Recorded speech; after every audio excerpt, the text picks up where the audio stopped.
ahoana mariny ity resaka jirama ity?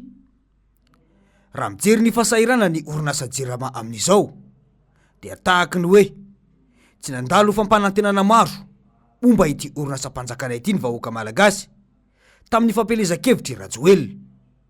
Raha iverenana enona ilay ady-hevitra hoe ny avoloha tamin'ny 4 ny volana Desambra taona 2024 tao amin'ny RNM sy ny TVM dia tsapa hoe i Rajoelina io no tena filoham-pirenena indrindra maneran-tany. Tena ainy mandahateny, ainy manafina ny tena ao anatiny mba tsy ilazana voabolana hafa. Itaporofo amin'ny zava-misy aina ny firenena ankehitriny izany. Nametraka fanontaniana mazava ny mpanao gazety Johary Ravoajanahary tamin'io ny hoe omenao 4 volana sa 4 taona ny malagasy amin'ireo tetikasa ireo. Tsotra ny valiteny nataony filoha Marc Ravalomanana tamin'izany fotoana izany. 100 andro. Izany hoe 3 volana sy 10 andro dia mioty vokatra amin'ny fampandrosoana ny malagasy raha toka ny filoha Marc Ravalomanana no landry taoriny ny nandraisany fahefana. Tsy niambahamba kosa i Rajoelina na maly io fanontaniana io ny hoe izao tsy miandro volana na andro izany fa ny atongavako eo amin'ny fahefana no andrasana satria efa vonina hatramin'ny mpamatsy vola izay anatanterahana ireo tetikasa ireo.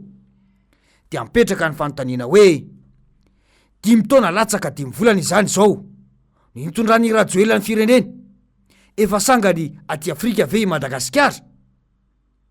Raha ny fomba firesaka tamin'izany fotoana dia tena ainy ary fantany tena olana io jirama io. Ampitomboina 400 megawatt izay tsy vitan'ny mpitondra ny fandimby no nampanantenainy. Tanteraka ve? Akaiky indray ny fifidianana ankehitriny. Mandeha indray ny fandrebirebena saim-bahoaka amin'ny alalan'ny branchement mora. Dia mipetraka ny fanontaniana hoe inona no tena tanjon'ny mpitondra amin'io? Mahafoana delestage izay efa mampikolay ny malagasy 500 isanjato any mba misitraka rano sy jiro avy amin'ny jirama ve io? Tsy voamaika ve ampitombolana satria itombo ny mpanjifa ho an'ity orinasa ity. Kanefa ny eo tsy vita dia mitady raha hafa indray ilay fanjakana. Ireo mpanjifa efa nisy aza tsy voakolokolo dia ilingilingy amin'ny zavatra hafa. Mazava mantsy fa itombo indray ny fandaniana ity orinasa ity manoloana ireo mpanjifa vaovao ireo. Dia mipetraka ny fanontaniana hoe tsy tokony famahana ny olana fototra manoloana hatrehany efa misy velo no atao izay vao afaka mampitombo raha toka mihatsara ilay orinasa. Ilay orinasa amin'io miabanky ropotra sy bokatrosa.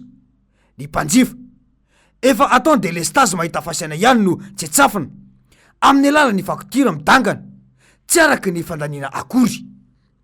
Izany ve no nampanantenanao Andriamatofiloha tamin'ny fampelezan-kevitra? Sa natao fotsiny sy tenitenenina fahatany ireny mba akana seza? Izany ve natao hoe mitondra firenena? Fitabahoaka? Taorin'ny ministry ny angovo sy ny akoranafa izay nitsotra fa manana olana ara-bola ny jirama ary eo ampanaovana ny fandaminana amin'ireo mpiara-miombonantoka aminy amin'ny fanefana tsikelikely ny trosa misavovony. Dia nisany koa ny fanazavana ambangovangony nataon'ny ministry ny toe-karena sy ny fitantanam-bola mikasika ny olany jirama io izay nandramafy sy milaza mazava fa potika ity orinasa mpanjakana ity ankehitriny.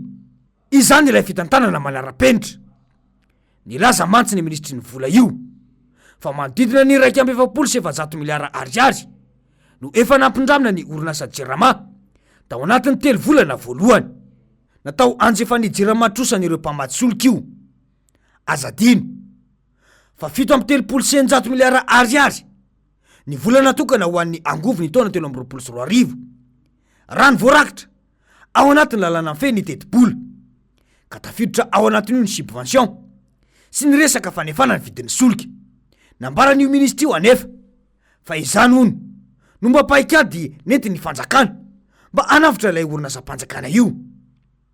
Izany ka tena fanabarabarana vahoaka. Iza mony tsy mahafantatra fa ny fanjakana nye no tena tsy mpandoa fakturany jirama. Raha ila tatitra voarakitra tamin'ny volana marsa teo ao anatin'ilay memorandum de politique économie et financier, momba ny review, ny andian'ny fahatelo amin'ny fandarana Sanfec na ny facilité élargie de crédit.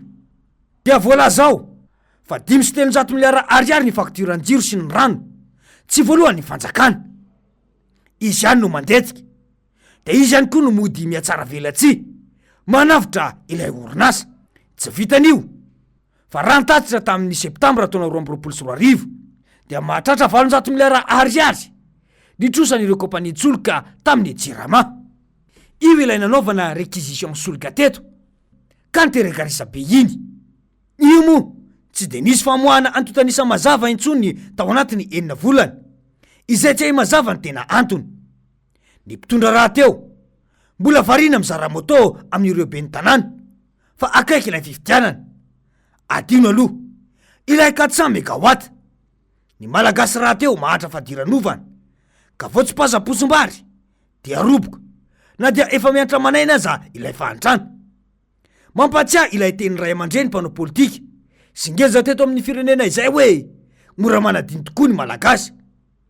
Fantrana tokoa ve sa tsy fahafantarana mba tsy lazana hoe agegena mihitsy hoy ny fiteny bakatsimo izay? Raha io Jirama io aloha dia hita tanteraka fa olana maro lafo no mahazo azy, sady mamerim-bola dia mitsitsy solika tena hoe karazana gafy noho ny trosa tsy voahefa.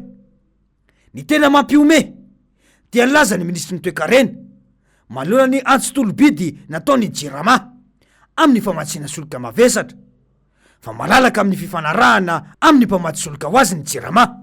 Izy no manao fifanarahana amin'ny mpiara-miombonantoka aminy, fa noho izy miantsehatra amin'ny asam-bahoaka dia voatery miditra amin'ny fanampiana ny fanjakana. Dia mipetraka ny fanontaniana hoe izany tokoa ve ny zava-misy? Iza no tsy mahatsiaro ny adalan'ireo mpitondra ireo momba ity orinasa ity? Fiaran'ny ministra manokana ve? Dia ny Jirama no miantoka solika sy mandony vidiny. Tranga tamin'ny ministra teo aloha io ary teraka resabe teto amin'ny firenena.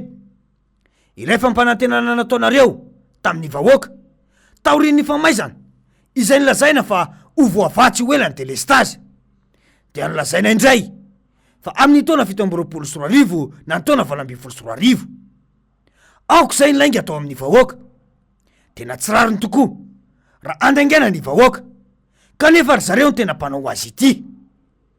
Na ireo mpahay toe-karena aza milaza fa mitombo andro manala ny fanampiana ominan'ny Jirama, kanefa io iaraha mahita io ny zava-misy toy ny fitakiany mpamatsy solika ka mampametra-panontaniana hoe makaiza daholo ireny vola ireny. Ao aza no miteny fa tahaka ny vola arina fotsiny ny fanampiana ity orinasa-panjakana ity. Raha izay volana fafizay tokoa ve tsy efa navita toadrano goavam-be?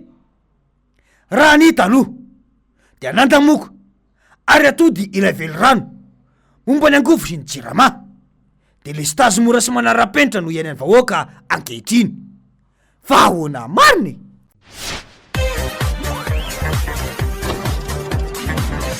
Ahoana mariny?